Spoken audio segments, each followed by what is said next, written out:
ये हमारी बहुत बड़ी बदकिस्मती है। उन्होंने धोखे के अलावा और दिया क्या? आज कश्मीर के बाजारों में रौनक है। रात 12 बजे तक लाल चौक खुला रहेगा। ये दुश्मन वो कोशिश कर रहा है कि इस अमन में खलल डाला जाए।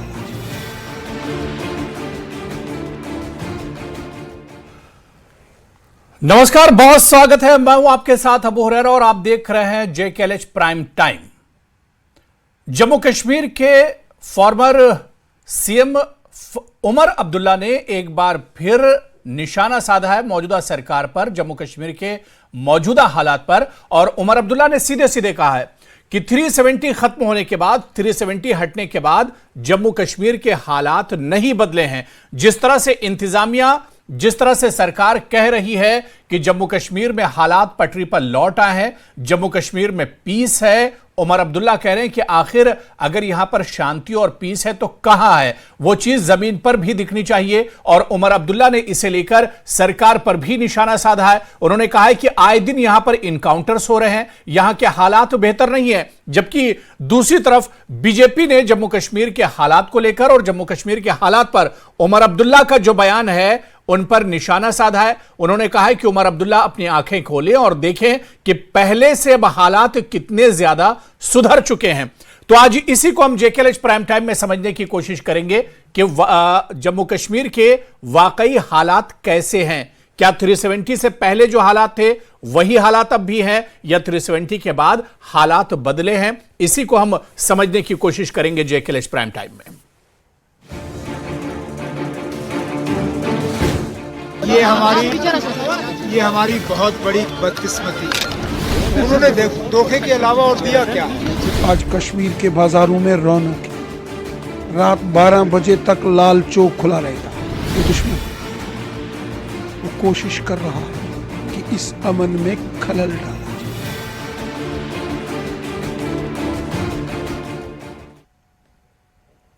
तो जम्मू कश्मीर में क्या वाकई में हालात सुधरे हैं 370 के बाद या नहीं सुधरे हैं? और क्योंकि जो अपोजिशन है बार बार जम्मू कश्मीर के हालात को लेकर सवाल उठाता रहता है, और एक बार फिर से उमर अब्दुल्ला ने जम्मू कश्मीर के हालात पर सवाल उठाए हैं। उन्होंने कहा है कि जम्मू कश्मीर के हालात जिस तरह से सरकार दावे कर रही है उससे बिल्कुल मुख्तलिफ हैं, हालात बेहतर नहीं है। इसी को हम समझेंगे। बहुत खास मेहमान मेरे साथ जुड़ रहे हैं।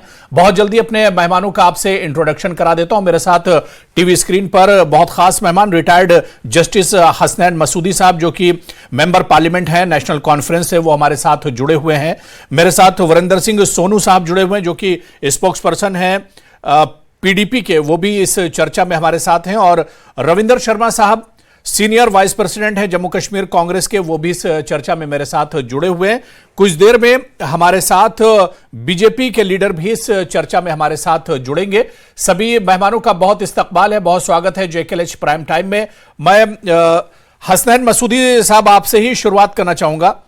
हसनैन मसूदी जी, उमर अब्दुल्ला क्योंकि बार बार कहते रहते हैं और एक बार फिर उनका बयान आया जम्मू कश्मीर के हालात को लेकर, एक बार फिर उमर अब्दुल्ला ने कहा है कि 370 के बाद जो कहा जाता है कि जम्मू कश्मीर के हालात बहुत हद तक सुधरे हैं, कश्मीर पटरी पर एक तरह से लौट आया है, कश्मीर में पीस है, अमन है, लेकिन यह चीज दिखाई नहीं जा रही, लोगों को गुमराह किया जा रहा है। और उमर अब्दुल्ला ने इस पर फिर बयान दिया है।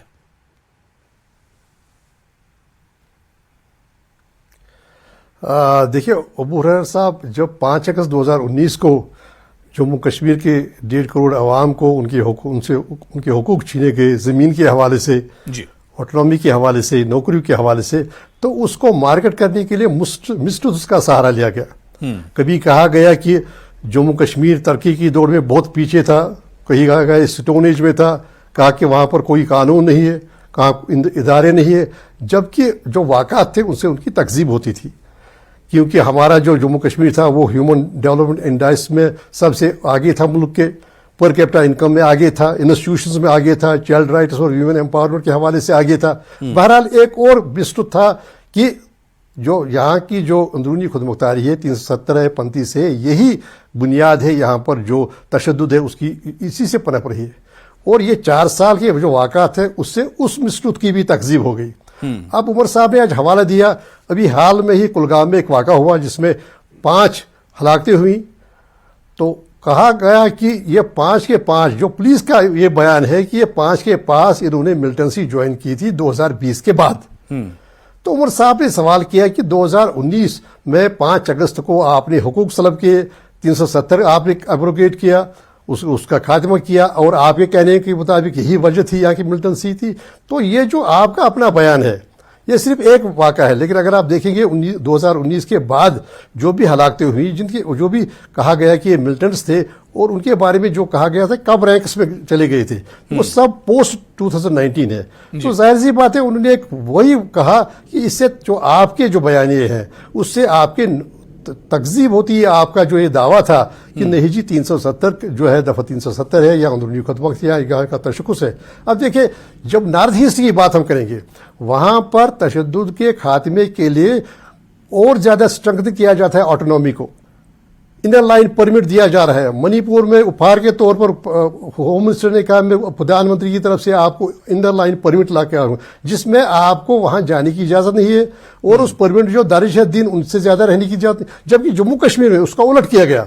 यहां पर जो जम्मू कश्मीर के अवाम, जम्मू के, लद्दाख के, कश्मीर के, उनके अवाम के जो जमीनों के हवाले से उनके हकूक थे, नौकरी के हवाले से उनके हकूक थे, वो सब छीने गए। और ये कहा गया, उसका ये जवाब दिया गया, ये कहा गया कि नहीं यही तो इसी से पनप रहा था जो भी अलायदगी पसंद है या मिलिटेंसी है। लेकिन जब अब वाक़ात देखेंगे तो वाक़ात जो पोस्ट 5 अगस्त 2019 के जो वाक़ात है और जो इनका अपना बयान है। अब देखिए इस साल ही आप देखिए कितनी हलाकतें हुई, कितनी सिक्योरिटी फोर्स की जानें चली गई और जो भी हलाकतें हुई उनके बारे में जब जैसे मैंने पहले गुजारिश की कि बारहा जो उन्होंने अपना विश्लेषण दिया, अपना तजिया दिया, कहा गया कि पोस्ट 2019 के जो रैंक्स ज्वाइन किए हुए, तो जब यही इसी की तरफ इशारा किया गया। अब देखिए नॉर्मल सी बात है, आज 6-5 जुम्मा से आज नमाज नहीं हो रही है जामे मस्जिद में।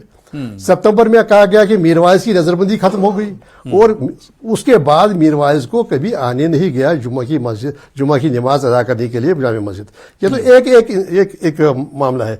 इसी तरह आप देखिए सारे मामला में आपका इलेक्शन का कहीं नाम निशान नहीं है। हम कह रहे हैं कि सबसे बड़ी जमहूरियत है, जमहूरियत की माँ है, मदर ऑफ डेमोक्रेसी है और 1.5 करोड़ लोगों को, सिर्फ ये जम्मू के लोगों को, कश्मीर के लोगों को नहीं कि बल्कि उनके जो हकूक है वो ले जा रहे हैं, बल्कि उनको एक बुनियादी जो हक है जमहूरियत का, अपने नुमाइंदे चुनने का, वो हक उनसे छीना जा रहा है। अब देखिए बल्दियाती सही बात है कि अगर हालात बेहतर हुए तो फिर इलेक्शन क्यों नहीं हो रहे हैं, ये बात तो अपोजिशन की बिल्कुल सही है। हालांकि इलेक्शन तो बीजेपी भी चाहती है और बीजेपी भी कह रही है कि इलेक्शन यहां पर होने चाहिए। मैं जल्दी से जो और मेहमान मेरे साथ जुड़े हुए पैनलिस्ट उन्हें भी चर्चा में जोड़ लेता हूं। मैं रविंद्र शर्मा जी आपके पास आना चाहूंगा। सर, उमर अब्दुल्ला का जो बयान है वो इत्तेफाक नहीं रखते हैं कि 370 के बाद जो दावे किए जा रहे हैं उसमें किसी तरह कदम है। 370 के बाद जो कहा जा रहा है कि हालात बेहतर हुए हैं, तो हालात बेहतर नहीं हुए। आए रोज जो इनकाउंटर होते हैं ये बताते हैं कि हालात वादी के, घाटी के सही नहीं है। बिल्कुल सही बात है। देखिए बात यह है कि कुछ हद तक तो उन्होंने बात ठीक कही है कि कई पैमानों पे, कई पैरामीटर्स पे हालात और खराब हुए और कई जगह जो है, अगर सिक्योरिटी फ्रंट की बात करो तो कई ऐसे इलाके थे, खास करके रजौरी पुंछ, जो कि मिलिटेंसी फ्री था कई सालों से। और मैं आपको याद कराऊं कि 31 दिसंबर को यहाँ के जो डीजीपी थे उन्होंने कहा कि Jammu region is free from militancy. और 1 जनवरी को डांगरी के अंदर हत्याकांड हुआ और माइनॉरिटीज की किलिंग्स हुई। और उसके बाद आप देख लीजिए रजौरी पुंछ में कितनी बातें हुई, कालाकोट में हुई, वहाँ नारला बम्बल में हुई, मेंढर में हुई, कोटरंका में हुई, और इसी तरह से कश्मीर के अंदर भी। अब तो हाल ही का वाकया कुलगाम का हुआ, लेकिन उससे पहले कोकोनाग का इतना खतरनाक वाकया हुआ और कई घंटों तक मेरी इतला है कि वहाँ के जो आर्मी के ऑफिसर जख्मी थे उनको रिकवर नहीं, रिट्रीव नहीं कर सके। और इसलिए ये कहना कि मिलिटेंसी फ्रंट में सिर्फ पत्थरबाजी की बात कहते हैं, उसके भी कई वजूहत हैं कि इतनी सख्ती या इस तरह से किया हुआ गया है और दबा करके आप कहते हैं कि एक हमने पीस अर्न कर ली, लेकिन नॉर्मल एवरलास्टिंग पीस इसको नहीं हम कह सकते। एक बात। दूसरी बात यह है कि आप चुनाव नहीं करवा पाते और जो थोड़ी बहुत बची खुची डेमोक्रेसी थी यूएलबी और पंचायत में, वो भी खत्म हो गए और अगले महीने पंचायत भी खत्म है। आप दावे करते हैं सुप्रीम कोर्ट से लेकर पार्लियामेंट तक और पूरे देश को बताते हैं कि हमने जम्मू कश्मीर ठीक कर दिया, और दूसरी तरफ से आप चुनाव की तरफ एक के बाद एक चुनाव मुलतवी करते जाते हैं। ये सिर्फ हारने का डर है या इसमें हालात, और कहा जाता है कि सिक्योरिटी हालात ठीक नहीं है, फिर हम सरकार की किस बात को दुरुस्त माने? वो बात जिससे वो कहते हैं कि टूरिज्म बढ़ गया, फलाना हुआ, वो कुछ चीजें कोट करते हैं, और दूसरी तरफ से कहते हैं क्योंकि सिक्योरिटी हालात अच्छे नहीं है इसलिए बलदियाती और पंचायत के चुनाव नहीं हो सकते, असेंबली चुनाव नहीं हो सकते। तो फिर ये दोनों चीजें मेल सरकार की खुद नहीं खाती। इसलिए हमारा ये मानना है कि कई पैमानों पे, कई पैरामीटर्स पे वो हालात खराब हुए हैं। 2019 से पहले, 1 साल पहले कुछ डेमोक्रेसी थी, जैसी भी थी, लेकिन उसके बाद तो आप डेमोक्रेसी 5.5 साल में ला सके, और फिर कहते हैं हालात ठीक है। दूसरी तरफ से वारदातें बढ़ रही हैं, तीसरी तरफ से आप चुनाव नहीं करा पा रहे। कुल मिलाकर के जो है वो हालात बेहतर नहीं। ठीक है, मैं वरिंदर सिंह सोनू जी आपके पास आना चाहूंगा, क्योंकि अभी पीडीपी, माफ कीजिएगा, बीजेपी के लीडर हमारे साथ नहीं जुड़े हैं। वो जैसे ही जुड़ेंगे तो जो सवाल यहां पर अपोजिशन की तरफ से उठाए जा रहे हैं उसके जवाब भी उनसे लिए जाएंगे। मैं वरिंदर सिंह सोनू जी आपके पास आना चाहूंगा। उमर अब्दुल्ला के इस बयान को कैसे आप देखते हैं? उन्होंने कहा कि हालात बिल्कुल मुनासिब नहीं, और खासतौर से जो हालात को लेकर दावे किए जाते हैं कि हालात सामान्य हो रहे हैं, टूरिस्ट बड़ी तादाद में यहां पर आ रहे हैं, यहां पर पत्थरबाजी नहीं हो रही, यहां पर अब जो बंद की कॉल दी जाती थी अब उसका सिलसिला खत्म हो गया है।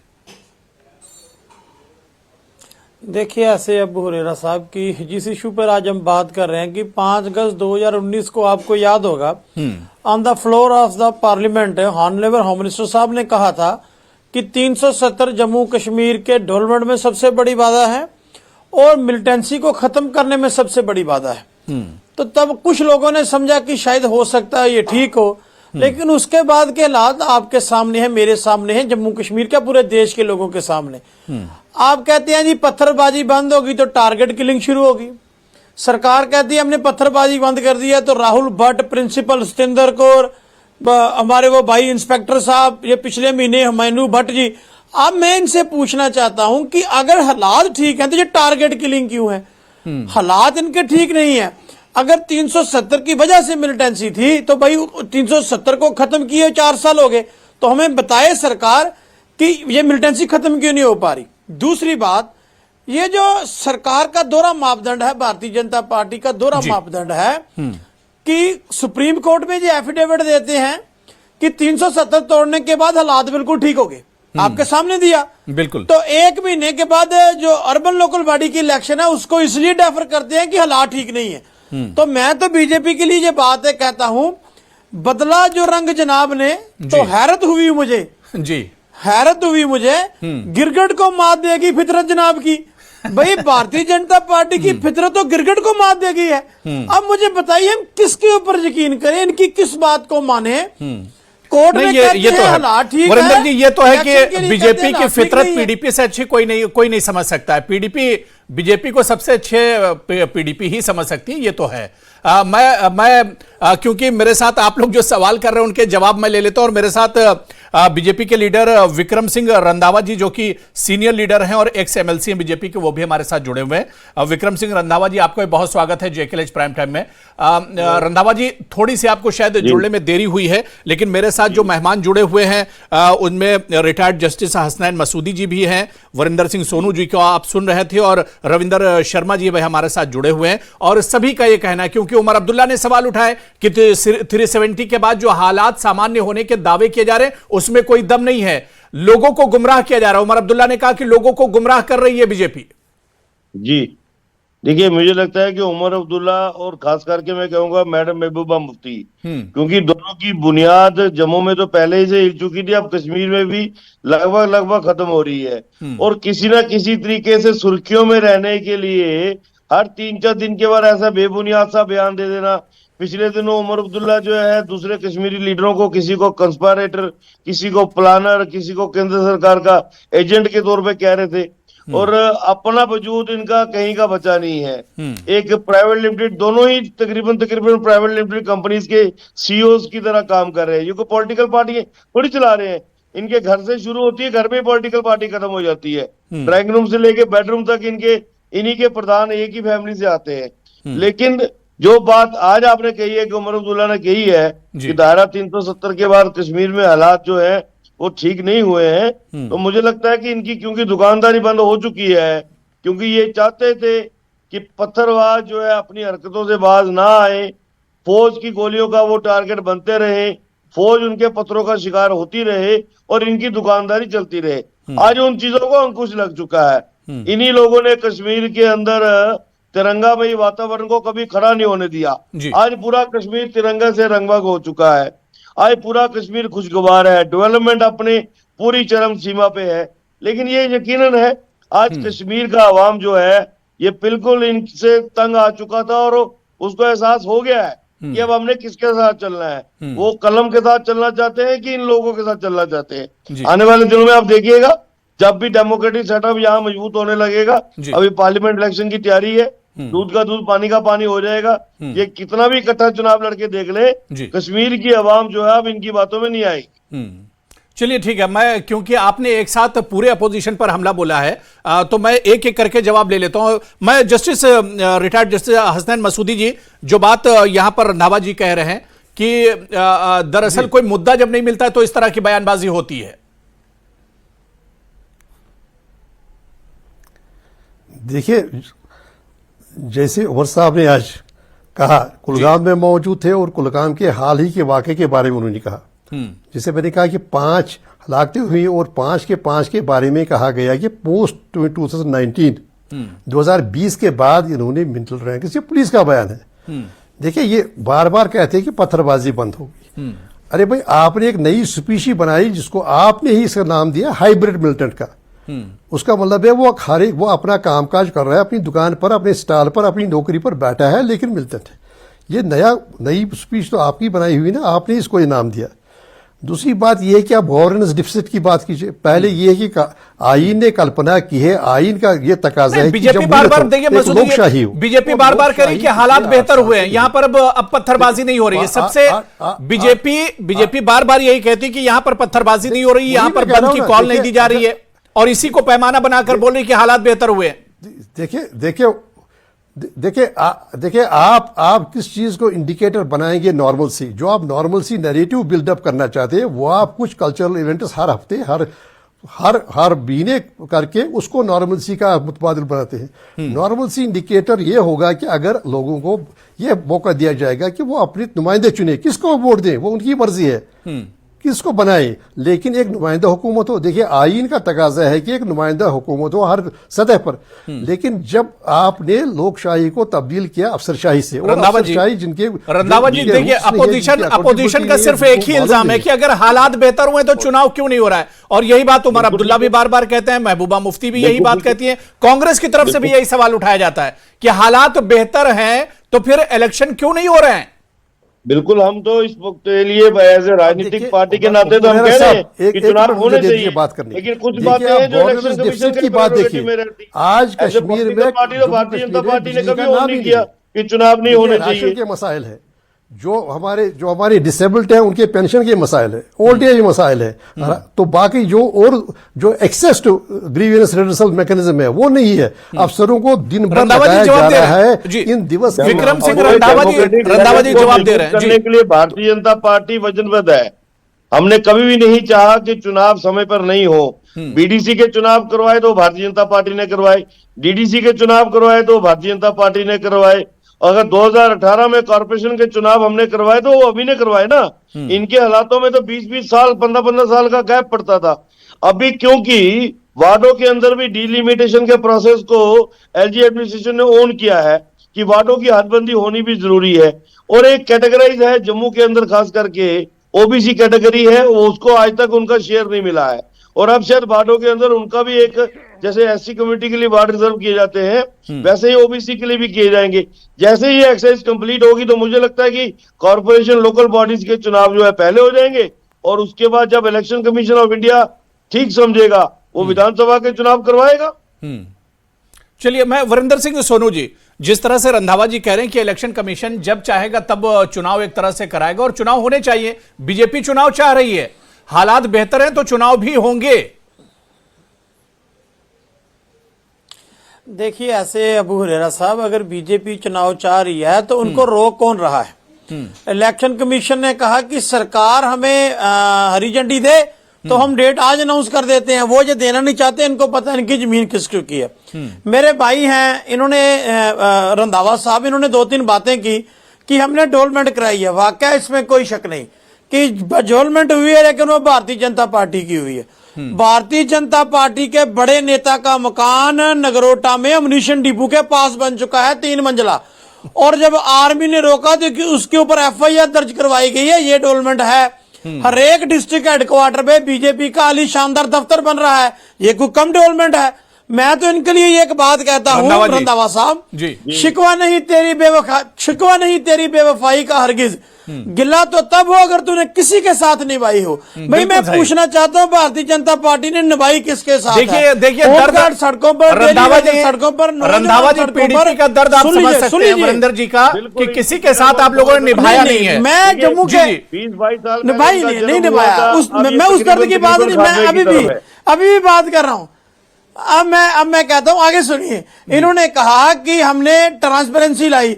भाई 2 तरह का माफिया आपने जम्मू में लाया, एक लीकर माफिया और एक रेत बजरी माफिया, जिसका खुलासा इन्होंने भी किया था रंधावा साहब ने। मैं पूछना चाहता हूं, आज लीकर माफिया से जम्मू के लोग परेशान हैं। वैसे तो शराब बुरी चीज है, मैं इसकी कभी भी हिमायत नहीं करता, लेकिन आप शराब जवाब दे सकते हैं, रेट से भी ज्यादा बेच रहे हो। आप मुझे बताइए कि जम्मू कश्मीर के लोगों को लूटा जा रहा है और लूटने वाले आप हो। आपका मतलब भारतीय जनता पार्टी। अब मैं इनसे 2 ही चीजें पूछूंगा, 2 ही। आपके राज में कितने लोगों को नौकरी मिली? आपने जितनी लिस्टें रिजर्व सिलेक्शन बोर्ड की निकाली वो क्रैश कर दी। आपने जितनी लिस्टें निकाली, आपने कहा उसमें चोरी हो गई। भाई आपने रोजगार का वादा किया, आपने 15 लाख रुपए देने का वादा किया, वो कहां है? अब बात मैं करूंगा कश्मीर के हालात की। आप कहते हैं पत्थरबाजी बंद है, मिलिटेंसी जब जोरी पुंछ में आ गई।